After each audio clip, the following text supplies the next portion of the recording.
Hello friend, good morning. कैसे हैं आप लोग? उम्मीद करती हूँ कि आप लोग बहुत अच्छे होंगे। तो चलिए आज की क्लास शुरू करते हैं। हिंदी टीजीटी की पहली क्लास ये है। प्रैक्टिस सेट से मैं पढ़ा रही हूँ इस क्लास को। तो ये प्रैक्टिस सेट का ये पहला प्रैक्टिस सेट है। तो चलिए शुरू करते हैं आज की क्लास। इसमें पहले नंबर पे क्वेश्चन है, संस्कृत का क्वेश्चन है। बालिका गच्छन्ति अस्ति का हिंदी अनुवाद है। बालिका गच्छन्ति अस्ति का हिंदी अनुवाद है। तो क्या हो जाएगा इसका सही ऑप्शन? इसका सही उत्तर हो जाएगा डी ऑप्शन, बालिका जा रही है। बालिका गच्छन्ति अस्ति का हिंदी अनुवाद होगा बालिका जा रही है। दूसरा प्रश्न है, सर्वस्य रूप है। सर्वस्य रूप है, कौन सा रूप है? चतुर्थी का है, पंचमी का है, षष्ठी का है, सप्तमी का है। तो जो सर्वस्य जो रूप है वह षष्ठी का रूप है। ऑप्शन नंबर सी सही हो जाएगा यहाँ पे। अगला प्रश्न है, इनमें से भास की कृति है, कौन सी कृति है? बाल भारत है, बालचरित है, या नैषधचरित है, या नागानंद है। तो क्या सही हो जाएगा इसमें? भास की कौन सी कृति है इसमें से? तो इसका बी ऑप्शन सही हो जाएगा, बालचरित। 4 नंबर का प्रश्न है कि उपाय वही सही होता है जिसका लोहा विरोधी भी माने। इसके लिए सही लोकित क्या है? तो इसका ऑप्शन नंबर सी सही हो जाएगा, जादू वही जो सिर चढ़ बोले। सी ऑप्शन इसका सही हो जाएगा, जादू वही जो सिर चढ़ कर बोले। अगला प्रश्न है 5 नंबर का कि अंत्यज शब्द का सही अर्थ है। क्या अर्थ हो जाएगा अंत्य शब्द का सही अर्थ? तो इसका भी सी ऑप्शन सही हो जाएगा, जिसका जन्म निम्न या अछूत वर्ग में हुआ हो उसको हम अंत्यज कहते हैं। सी ऑप्शन सही हो जाएगा। प्रश्न नंबर 6 है कि उसने खा लिया होगा, कैसा वाक्य है? उसने खा लिया होगा कैसा वाक्य है? तो संदेहवाचक वाक्य है। अगला प्रश्न है कि गौरव का विलोम क्या होगा? तो गौरव का विलोम जो होता है वह लाघव होता है। ऑप्शन नंबर डी सही हो जाएगा, लाघव। अगला प्रश्न है कि शाखा मृग शब्द का पर्यायवाची शब्द है। शाखा मृग का जो पर्यायवाची शब्द है वह है वानर। बी ऑप्शन सही हो जाएगा। 9 नंबर का प्रश्न है कि प्रत्युत्पन्न शब्द में प्रयुक्त उपसर्ग लगा है, कौन सा उपसर्ग लगा है? तो इसका बी ऑप्शन सही हो जाएगा, प्रति उपसर्ग लगा हुआ है। अगला प्रश्न है 10 नंबर का कि अत्यधिक का संधि विच्छेद है। अत्यधिक का संधि विच्छेद है, तो इसका सी ऑप्शन सही हो जाएगा, अति प्लस अधिक। सी ऑप्शन सही हो जाएगा, अति धन अधिक, अत्यधिक।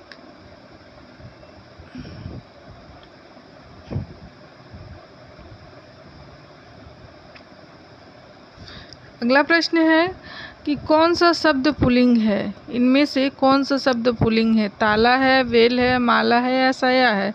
तो जो ताला होता है वह पुल्लिंग शब्द होता है। पहला ऑप्शन इसका सही हो जाएगा। अगला प्रश्न है कि निम्नलिखित वाक्यों में से अपादान प्रसर्ग से उपयुक्त वाक्य कौन सा है?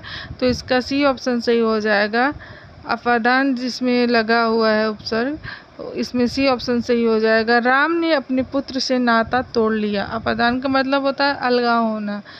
तो यहाँ पे नाता, राम ने अपने पुत्र से नाता तोड़ लिया तो अलगाव हो गया। तो यहाँ पे सी ऑप्शन सही हो जाएगा कि राम ने अपने पुत्र से नाता तोड़ लिया। 13 नंबर का प्रश्न है कि कतिपय हिंदी व्याकरणों द्वारा संज्ञा प्रतिनिधि शब्द का प्रयोग किसके लिए किया गया है? तो इसमें आपका डी ऑप्शन सही हो जाएगा, सर्वनाम के लिए किया गया है। 14 नंबर का प्रश्न है कि कुछ, किसी, कोई आदि शब्द किस प्रकार के सर्वनाम होते हैं? तो कुछ, कोई, किसी, कोई, कहीं, ये सब शब्द जो होते हैं या अनिश्चयवाचक होते हैं। तो बी ऑप्शन इसका सही हो जाएगा।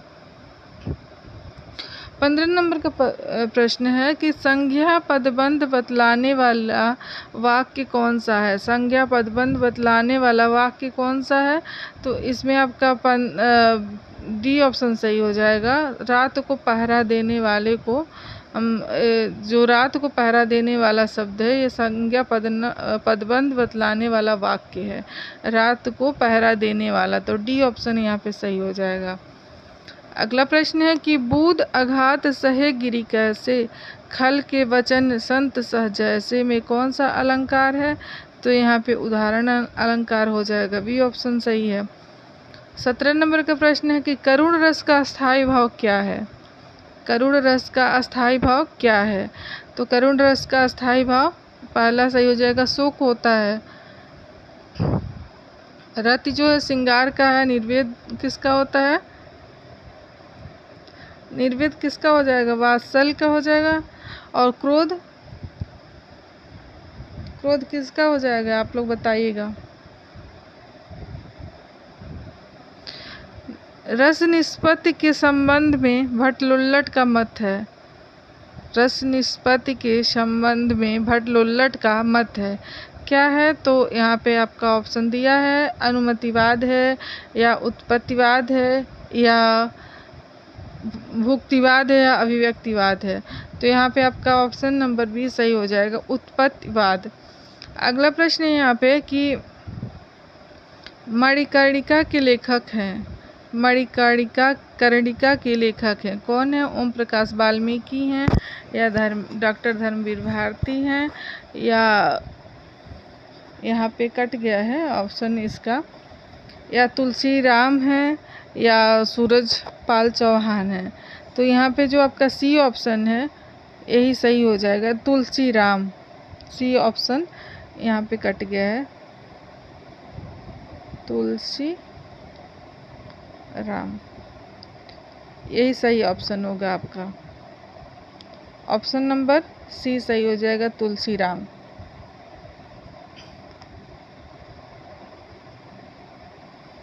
अगला प्रश्न है कि महावीर प्रसाद द्विवेदी और हिंदी नवजागरण के लेखक कौन हैं? तो इसमें पहला ऑप्शन ही सही हो जाएगा, रामविलास शर्मा।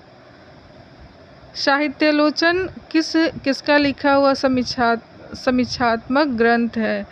इसमें ऑप्शन है आपके 21 नंबर का प्रश्न है। ऑप्शन है रामचंद्र शुक्ल, श्याम सुंदर दास, गुलाब राय, महावीर प्रसाद द्विवेदी। तो यहाँ पे बी ऑप्शन जो है श्याम सुंदर दास, ये सही हो जाएगा। अगला प्रश्न है हिंदी नाटक उद्भव और विकास के लेखक कौन हैं? तो इसका पहला ऑप्शन सही हो जाएगा, डॉक्टर दशरथ ओझा, ये सही हो जाएंगे। फिर अगला प्रश्न है यहाँ पे अशोक के फूल किस प्रकार का निबंध है? अशोक के फूल किस प्रकार का निबंध है?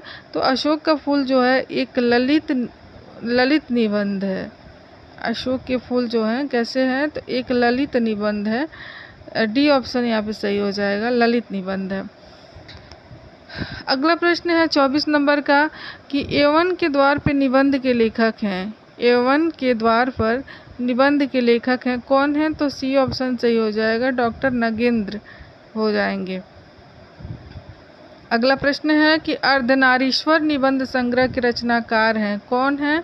तो बी ऑप्शन यहाँ पे सही होगा, रामधारी सिंह दिनकर हो जाएंगे।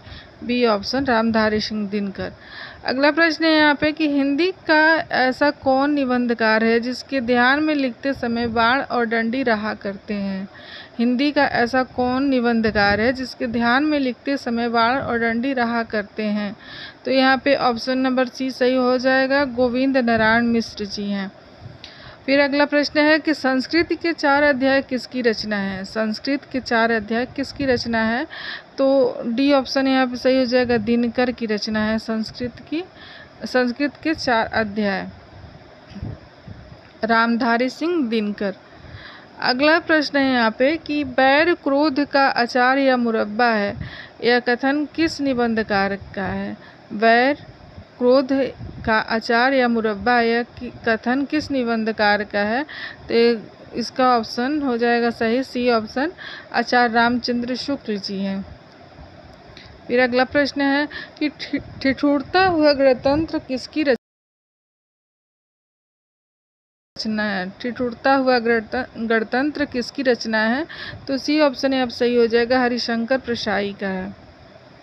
फिर अगला प्रश्न यहाँ पे है कि नीलम देश की राजकन्या किस विधा की रचना है? नीलम देश की राजकन्या किस विधा की रचना है? तो नीलम देश की राजकन्या जो है ये कहानी विधा की रचना है। यहाँ पे आपका बी ऑप्शन सही हो जाएगा।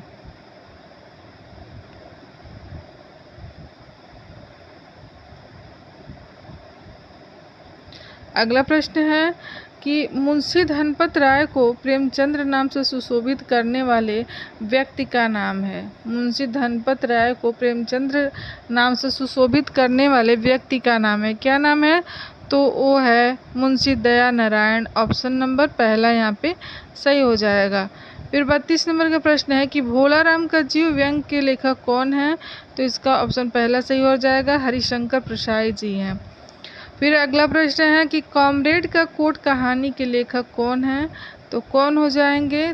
33 नंबर का जो प्रश्न है इसके उत्तर हो जाएगा सृंजय। डी ऑप्शन सही हो जाएगा, सृंजय। अगला प्रश्न है सफ़ेद कौवा कहानी के लेखक या लेखिका कौन है? सफ़ेद कौवा कहानी के लेखक या लेखिका कौन है? तो यहाँ पे आपका ऑप्शन नंबर पहला सही हो जाएगा, मंजुल भगत। फिर अगला 35 नंबर का प्रश्न है कि आरंभिक हिंदी कहानी प्लेग की चुड़ैल के लेखक कौन थे?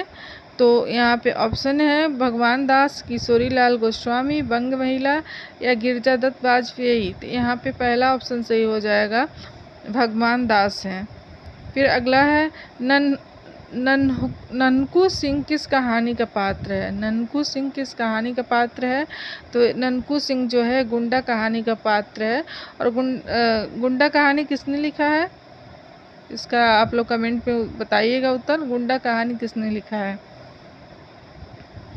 अगला प्रश्न है आरंभिक हिंदी कहानी दुलाई वाली का रचनाकार कौन है?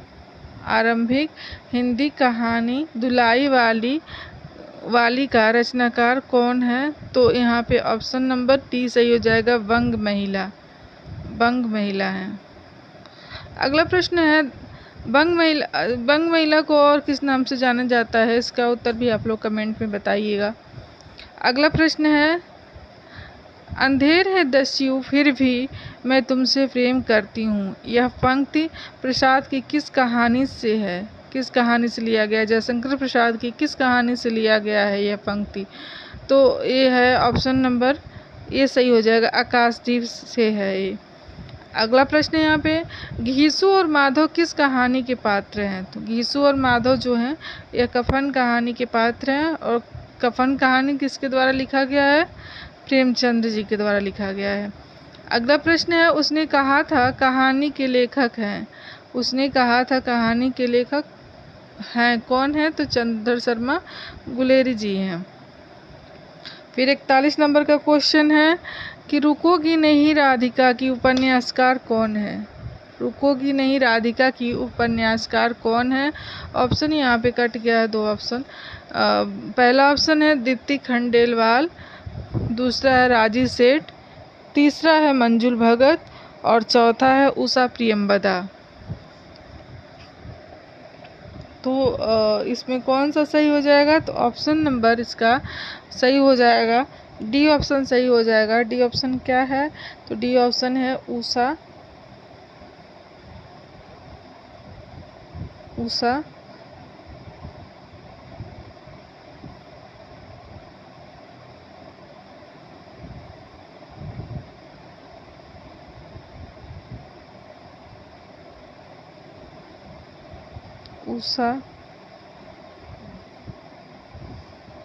प्रियंवदा, यही सही हो जाएगा इसका उत्तर। रुकोगी नहीं राधिका की उपन्यासकार कौन है? तो उषा प्रियंवदा है, डी ऑप्शन सही हो जाएगा। अगला प्रश्न है कि नागफनी का देश किस काल की रचना है? नागफनी का देश किस काल की रचना है? तो यहाँ पे ऑप्शन नंबर पहला सही हो जाएगा, आधुनिक काल की रचना है। अगला प्रश्न है कि चाक उपन्यास की लेखिका कौन है? तो चाक उपन्यास की लेखिका जो है वह है मैत्री पुष्पा। ऑप्शन नंबर पहला सही हो जाएगा। फिर 44 नंबर का प्रश्न है कि गोबर गणेश किस लेखक का उपन्यास है? गोबर गणेश किस लेखक का उपन्यास है? तो गोबर गणेश जो है यह रमेश चंद्र शाह का उपन्यास है। ऑप्शन नंबर डी सही हो जाएगा। फिर 45 नंबर का प्रश्न है कि नेताजी कहिन के रचनाकार हैं। नेताजी कहिन के रचनाकार कौन हैं? तो ऑप्शन इसमें जो है वह सी सही हो जाएगा, मनोहर श्याम जोशी हैं। फिर 46 नंबर का प्रश्न है कि एक पति के नोट्स उपन्यास के लेखक हैं? एक पति के नोट्स उपन्यास के लेखक कौन है? तो महेंद्र भल्ला हो जाएंगे, ऑप्शन नंबर बी। अगला प्रश्न है कि वह पथ बंधु था उपन्यास के लेखक हैं। वह पथ बंधु था उपन्यास के लेखक हैं, कौन है? तो 47 का पहला ऑप्शन सही हो जाएगा, नरेश मेहता है। फिर अगला प्रश्न है 48 नंबर का, गोदान उपन्यास है। गोदान कैसा उपन्यास है? तो गोदान जो है वह आदर्शोन्मुख यथार्थवादी उपन्यास है, ऑप्शन नंबर बी इसका सही हो जाएगा। 49 नंबर का प्रश्न है कि राही मासूम रजा के द्वारा लिखित उपन्यास नहीं है। तो इनके द्वारा टोपी शुक्ला भी है, दिल एक सादा कागज भी है, और कटरा भी आरजू भी है, लेकिन समर शेष है ये इनका नहीं है उपन्यास। किसका है समर शेष है? इसका भी आप लोग उत्तर बताइएगा कमेंट में। अगला प्रश्न है कि प्रेमचंद्र का जन्म कब और कहाँ हुआ था? प्रेमचंद्र का जन्म कब और कहाँ हुआ था? तो इसमें इसका पहले नंबर का ही ऑप्शन सही हो जाएगा, ये ऑप्शन सही हो जाएगा। 31 जुलाई 1880 को बनारस से 4 मील दूर लमही नामक गांव में हुआ था। किसका जन्म? प्रेमचंद्र जी का जन्म हुआ था। 51 नंबर का प्रश्न है यहाँ पे कि गोदान का कौन सा पात्र प्रेमचंद्र के प्रगतिशील विचारों का वाहक माना जाता है? तो इसका सी ऑप्शन सही हो जाएगा। प्रोफेसर मेहता जो थे वह प्रेमचंद्र के प्रगतिशील विचारों का वाहक माने जाते हैं, तो सी ऑप्शन इसका सही हो जाएगा 51 का। फिर अगला प्रश्न है 52 नंबर का कि निम्नलिखित में से कौन सा प्रेमचंद्र का उपन्यास नहीं है? तो बाणभट्ट की आत्मकथा जो है इनका उपन्यास नहीं है। बाणभट्ट की आत्मकथा ये प्रेमचंद्र का उपन्यास नहीं है। बाकी गोदान, रंगभूमि, गबन ये सारे इनके ही उपन्यास हैं, प्रेमचंद्र के द्वारा ही लिखे गए हैं। अगला है तमस उपन्यास की प्रमुख समस्या क्या है? तमस उपन्यास की प्रमुख समस्या क्या है? तो इसका डी ऑप्शन सही हो जाएगा, सांप्रदायिक वैमनस्य इसका हो जाएगा उत्तर। फिर 54 नंबर का प्रश्न है कि सेवा सदन कब प्रकाशित हुआ था? सेवा सदन कब प्रकाशित हुआ था? तो इसका ऑप्शन नंबर बी सही हो जाएगा, 1918 में हुआ था प्रकाशित। 55 नंबर का प्रश्न है कि सामाजिक उपन्यास अमरवेल के लेखक कौन है? सामाजिक उपन्यास अमरवेल के लेखक कौन है? तो इसका पहला ऑप्शन सही हो जाएगा, Vrindavan Lal Verma, option number A सही हो जाएगा। फिर 56 नंबर का प्रश्न है कि सुबह दोपहर शाम किस प्रसिद्ध उपन्यास की रचना है? तो इसका ऑप्शन नंबर डी सही हो जाएगा, कमलेश्वर की रचना है ये। फिर 57 नंबर का प्रश्न है कि मुझे चाँद चाहिए कि रचनाकार कौन है? मुझे चाँद चाहिए कि रचनाकार कौन है? तो इसका ऑप्शन नंबर बी सही हो जाएगा, सुरेंद्र वर्मा है, बी ऑप्शन सही हो जाएगा। फिर 58 नंबर का प्रश्न है कि लड़ाई के नाटककार कौन है? लड़ाई के नाटककार कौन है? तो इसका ऑप्शन नंबर ए सही हो जाएगा, सर्वेश्वर दयाल सक्सेना सही हो जाएंगे। फिर 59 नंबर का क्वेश्चन है कि इनमें से कौन सी भारतेंदु की रचना नहीं है? इनमें से कौन सी भारतेंदु की रचना नहीं है? तो वैदिकी हिंसा न भवत, विशस्य विस्मौषधम, बादशाह, दर्पण ये सारे जो है भारतेंदु जी की रचना है, लेकिन पद्मावती ये भारतेंदु जी की रचना नहीं है, ऑप्शन नंबर डी सही हो जाएगा। फिर 60 नंबर का प्रश्न है कि भारतेंदु युग की केंद्रीय विधा है क्या है? तो भारतेंदु युग की जो केंद्रीय विधा है वह नाटक है, सी ऑप्शन सही हो जाएगा। फिर 61 नंबर का प्रश्न है कि हिंदी में समस्या नाटकों के परिवर्तन का श्रेय किसको दिया जाता है? हिंदी में समस्या नाटकों के परिवर्तन का श्रेय किसको दिया जाता है? तो इसका जो है ऑप्शन नंबर ए सही हो जाएगा, लक्ष्मी नारायण मिश्र जी को दिया जाता है। फिर 62 नंबर का क्वेश्चन है कि निम्न में कौन सा सही सुमेलित नहीं है? निम्न में कौन सा सही सुमेलित नहीं है? तो इसका ऑप्शन नंबर बी सही हो जाएगा, मुक्ति रहस्य जो है, बी ऑप्शन मुक्ति रहस्य लक्ष्मी नारायण लाल का नहीं है, यही सुमेलित नहीं है। मुक्ति रहस्य है किसका? 65 नंबर का जो क्वेश्चन है इसका आप लोग उत्तर बताएंगे कि ये किसका है मुक्ति रहस्य।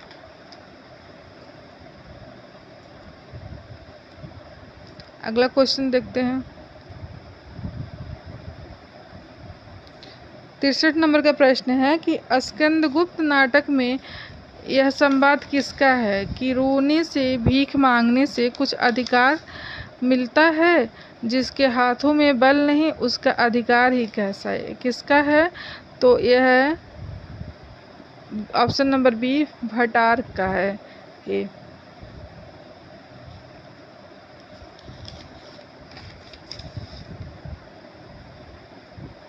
फिर अगला क्वेश्चन है, एकांकी संग्रह पृथ्वीराज की आंखें के रचनाकार कौन है? एकांकी संग्रह पृथ्वीराज की आंखें के रचनाकार कौन है? तो ऑप्शन नंबर डी इसका सही हो जाएगा, राजकुमार वर्मा हैं इसके रचनाकार। पृथ्वीराज की आंखें के रचनाकार राम कुमार वर्मा जी हैं। फिर 65 नंबर का क्वेश्चन है कि आधे अधूरे के बारे में कौन सा कथन सही नहीं है? आधे अधूरे के बारे में कौन सा कथन सही नहीं है? तो इसका डी ऑप्शन सही हो जाएगा कि अपर्याप्त रंग निर्देशों से युक्त नाटक कृति है, ये सही नहीं है। ऑप्शन नंबर डी इसका सही हो जाएगा।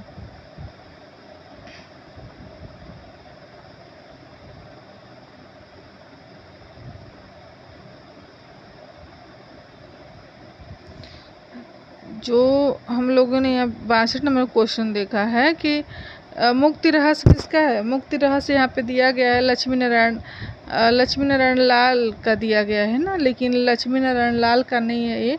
मुक्ति रहस्य जो है ये लक्ष्मी नारायण मिश्र जी का है। लाल नहीं होगा, मिश्र हो जाएगा, लक्ष्मी नारायण मिश्र हो जाएगा यहाँ पे।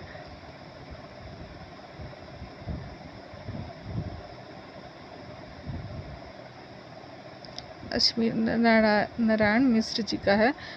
62 का उत्तर जो होगा मुक्ति रहस्य जो है लक्ष्मी नारायण मिश्र जी का है, ये सही होगा। तो इस तरह से आज हम लोगों ने 65 क्वेश्चन देखे। उम्मीद करती हूँ कि आप लोगों को क्लास बहुत अच्छी लगी होगी। अगर क्लास पसंद आए तो वीडियो को लाइक कीजिए, शेयर कीजिए, चैनल पर नए तो सब्सक्राइब कीजिए। धन्यवाद।